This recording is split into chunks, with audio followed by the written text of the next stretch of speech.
Hello, everyone. My name is Ramel Williams. I'd like to welcome you to my TED Talk today.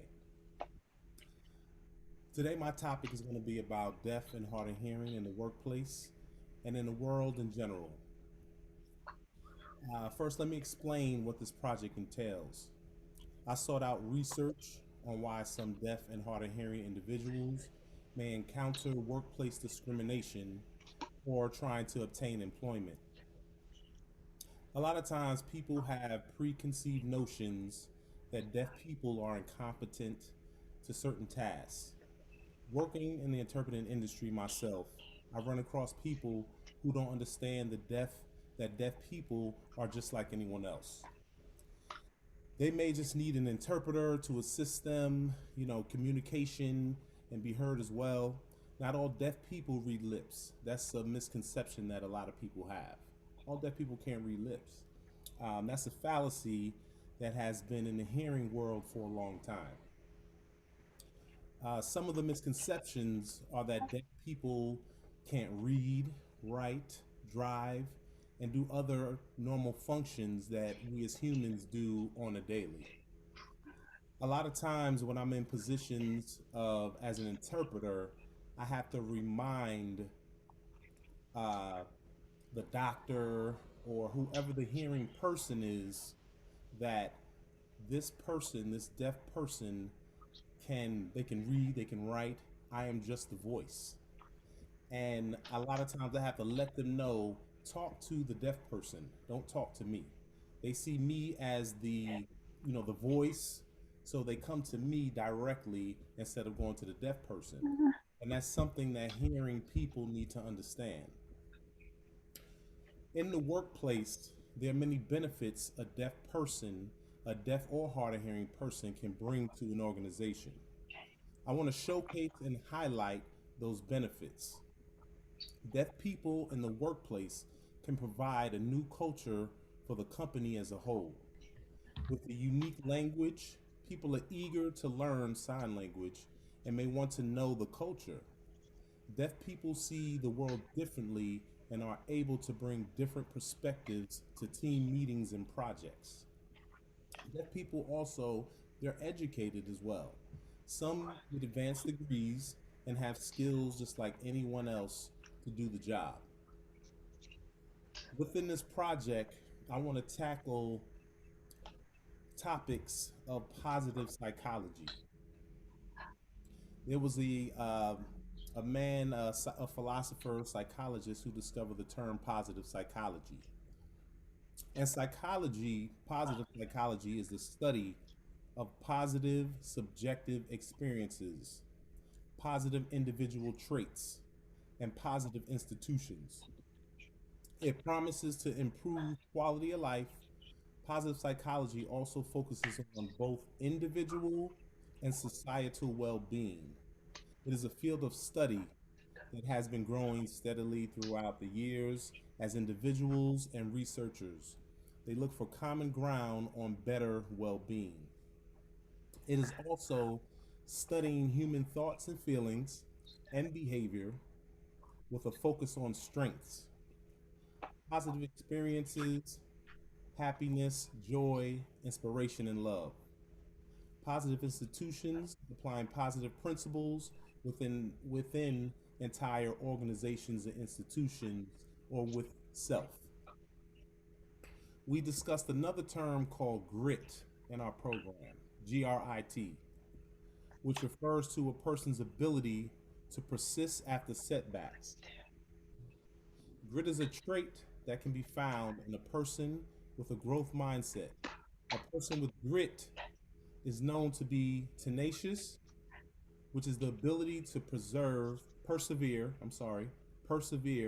and try with greater effort as required. The behavior found in people with grit is a pivotal aspect of a growth mindset. It builds a person's ability to grow. So, as we look at the world that may oppress or discriminate against deaf and hard of hearing people, some of the questions that may arise for the community, deaf and hard of hearing people, And the question that I have for my guest today, um, how have you displayed grit growing up deaf or hard of hearing or having any workplace issues? I would like to know from your own perspective, how have you dealt with, um, setbacks, any setbacks, being a deaf individual, being discriminated, or having workplace issues?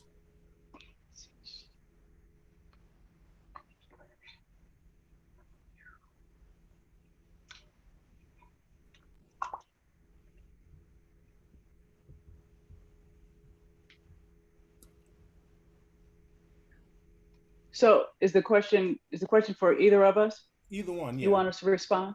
Yeah, any experiences that you've encountered, or just you personally, whatever you've endured within the workplace, the world, as a deaf individual, how have you still continued to progress despite being a deaf individual and how the world sees you?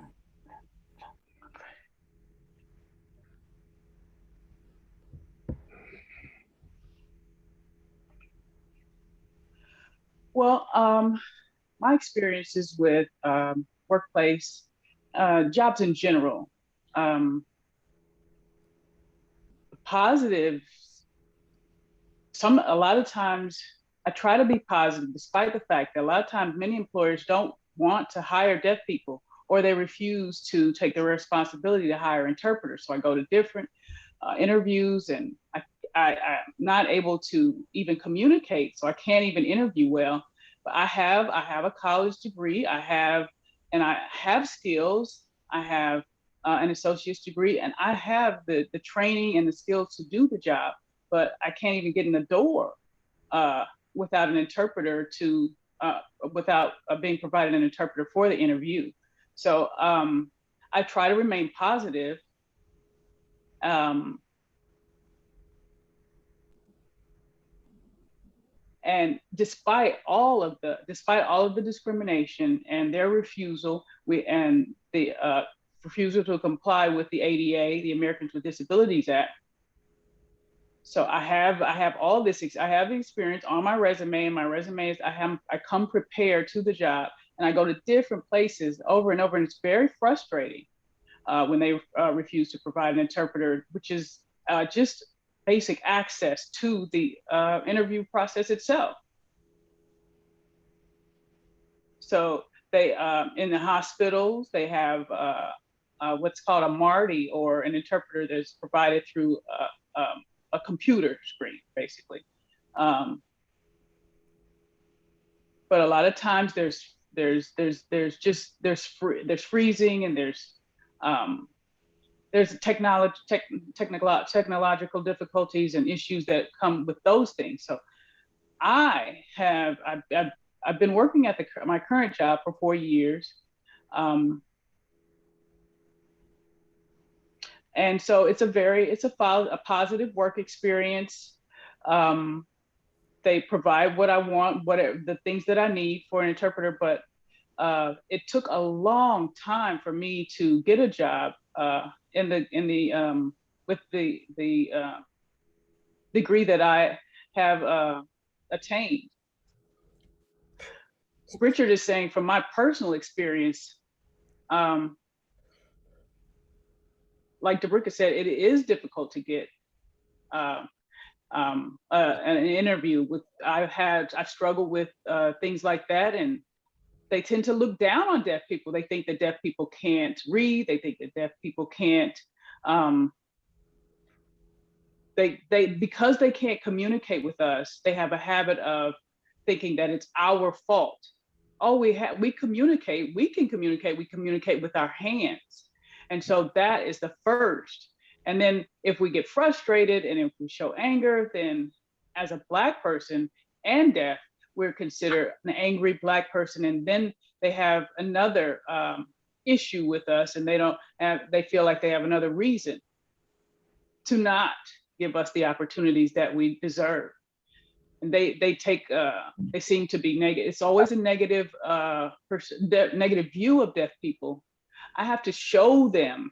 I have to show them that I have a positive attitude. I have to find a way to educate them on deaf communication, and maybe find a way to that let them know that we can communicate through we can write notes if necessary, just to give them a different perspective of deaf people, that we're not ill-equipped to do the jobs that where they were trying to interview for, and that we're not only capable, but sometimes we have the skills, the same skills, comparable skills to hearing people, but we have to work harder to even get in the door and to let them know, so that we can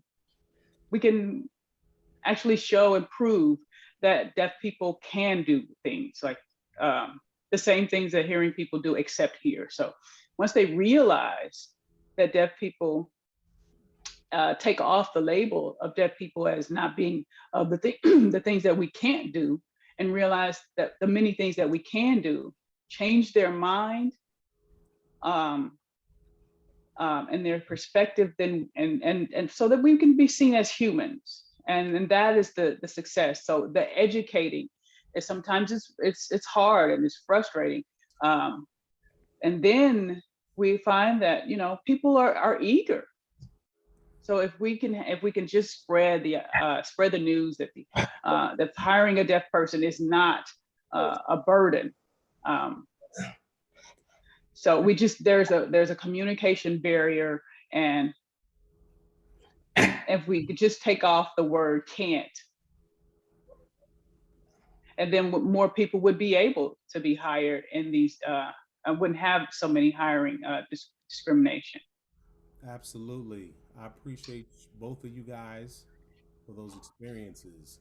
I wanted to point out when Debricka mentioned the ADA, I want employers to know, some people don't know about the ADA, the Americans with Disabilities Act. That is a protection for workplace discrimination with people with disabilities. Some people don't understand that. I just want to put that out there. Some other benefits of hiring deaf people or people with disability, and I don't want employers to see this as, it's a benefit, but not the reason to hire a deaf person. There are work opportunity tax credits for hiring deaf people or a person with a disability. They're called work opportunity tax credits. Um, the idea is new culture to the workplace. Uh, Sometimes coworkers are interested in, as I mentioned before, in learning the language, learning the culture. Um, that is another benefit. And if people can have an open mind to something new and something positive, we don't want to look at, like you said, Richard, what you can't do. You know, if you're qualified and you have the skills, and you have the technique, then you should be hired, right? So I want to point out a statistic that I came across, workplace statistic that came out in 2018. It said approximately 53% of deaf people were in the workplace as compared to 75.8% of hearing people. When you guys hear that, um, what do you think is the driving factor of that? Is it that deaf people are not getting hired? Are the numbers skewed because maybe there's more hearing people than deaf people in the world?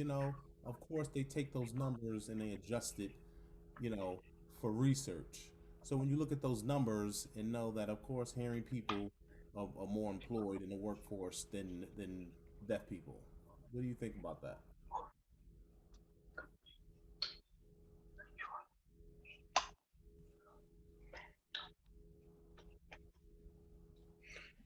I'd like to answer that. Richard says, I can understand that why there's not enough deaf people in the work overall, because we don't have the accessibility.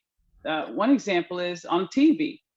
They have captioning, and hearing people can hear, deaf people can read, but the problem is hearing people never have the experience of seeing your own words, having to see a person. So we deaf people don't have the experience of seeing our language being portrayed instead of they have the closed caption. It's kind of limited. It's a linear language. It's in English, and so being able to have an interpreter, someone signing in our language. So if they provided more deaf people on TV, it would at the president's address or the governor's address, that allows people to see.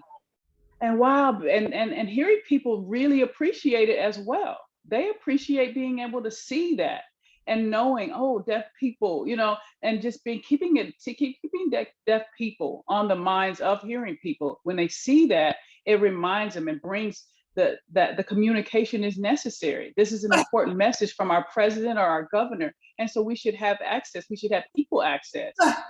So when the interpreter is standing next to, then that shows everybody. So we can start from our leaders, and it changes the perspective. And so maybe it leads people into the future, so that people in the future deaf people will have more access, or the same access as hearing people. And so that, I think that would change the workplace as well. If you start from the top down, the ADA, many people don't even know about it. And the ADA has been out since 1989, and people still don't recognize it, and they don't comply with it all the time. So, but I think that if we could see it on TV, you see it at churches, people presenting and pastors preaching, when you see more interpreters, more sign language in the forefront, then that is the success. And that's my hope, that more exposure will cause more people to be comfortable with it. Mm-hmm.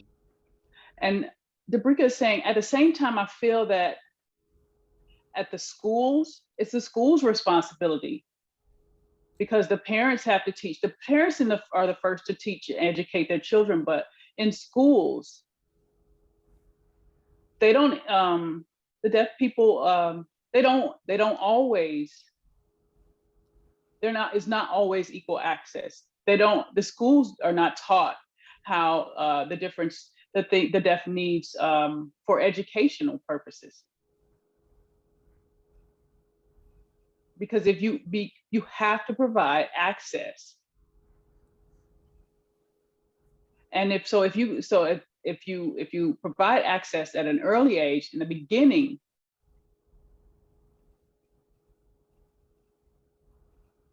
then you can have a partnership between the teachers and the parents. Instead of forcing deaf people to learn speech, to go through speech therapy and learn how to lip read and things like that, there's still a stigma. So they want deaf people to be more like hearing people instead of providing equal access to deaf people. And Richard says, I support what Debricka is saying. I think that people don't look at deaf people as individuals. They think that all of us know how to lip read, and deaf people who they don't think that we can read English. But every deaf person is different. We come from different families. Some deaf people come from hearing families, and some deaf people come from deaf families. And so all of our experiences are different. So you can't just say all deaf people are alike. We are individuals. I would love to be able to just use my hands to communicate, but a lot of times people refuse to provide interpreters. So in my experience at work, I sometimes have to write down. I've been working at my current job for 5 years. And they think they can talk to me. People are always trying to talk to me and talk to me louder, I guess. But it's like they don't respect my wishes, and that just if you have to communicate with me and there is no interpreter, don't try and force me to read your lips. Just, we can write notes back and forth. But when I tell them that, they seem shocked that deaf people can understand and they can advocate for themselves. Because I know my rights, and I know that I should have access to interpreters, because I need to be able to share in meetings at work. I need to be able to share my concerns and my feelings and my opinions, just as the same as hearing people do in the workplace, because I'm qualified.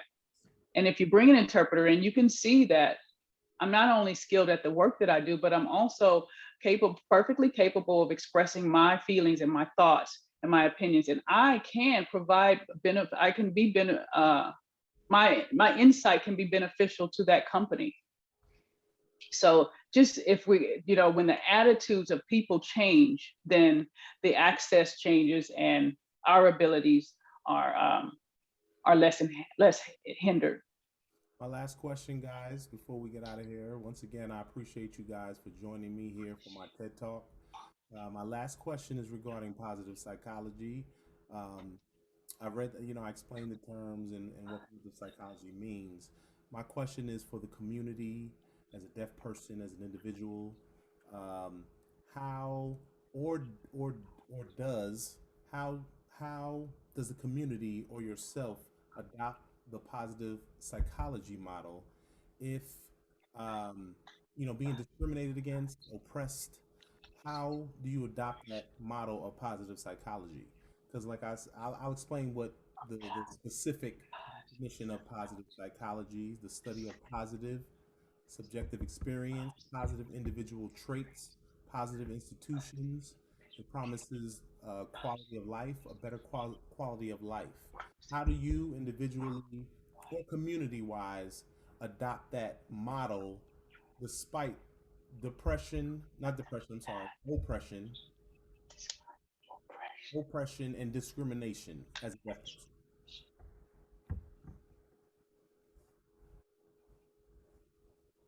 Hmm. Is that a fair question?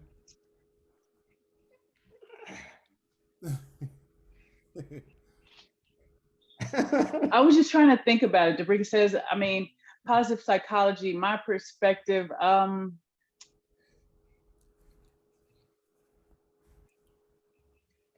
Richard says, if you're talking about having like a positive attitude despite your experiences, so growing up, I've experienced a lot of oppression and a lot of discrimination. Um, but sometimes that can help build the character traits to be stronger and more resilient. So um, when I see that happen and I see people respond to the negativity in a negative way, then it makes me think. I have to think about how can I use that experience to change from a negative to a positive, to show the world that um, that I can still be a good person. I can still have a good character and show that I'm a positive person, despite in the workplace and in the world in general, despite people thinking that I can't do anything and the frustrations involved with that. I have to learn how to approach people despite um, their ignorances. I have to be able to approach them to use a different method, maybe. But first, I have to change myself and change that negative experience into something positive to help me learn how to be more resilient. So sometimes I take that experience and I withdraw. I don't want to be withdrawn from society, but I have to just step back and kind of really think about it and how to be positive despite those experiences. So I decided to follow, that model and to be positive. And so finally, and sometimes if you can remain positive despite those experiences, you can teach people that it's worth trying to change their perspective. All right, we're And running out of a little bit of time. I want to hear from Debricka, and then we're gonna wrap it up. So go ahead, Debricka.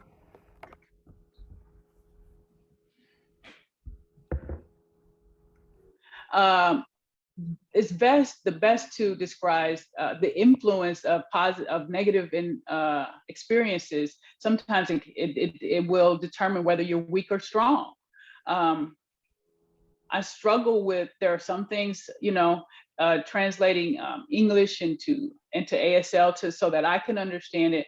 Um, and so, but my advice is to just remain patient, to stay patient and try to be positive despite everything that comes at you. Richard says, I got just to be persistent. And sometimes you have good days and you feel like you're not doing your best, but continue to be persistent in that goal. Absolutely. I want to thank you too for joining me for my TED Talk, Mr. Richard Noel and Debricka McClung.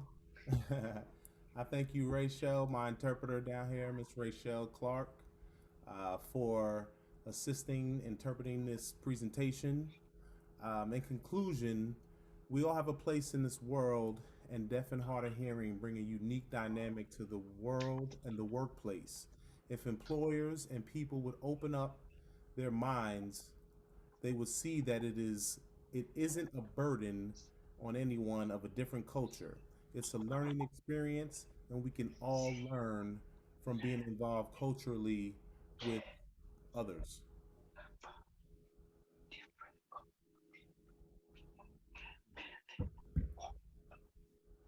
Thank you, guys. Appreciate you.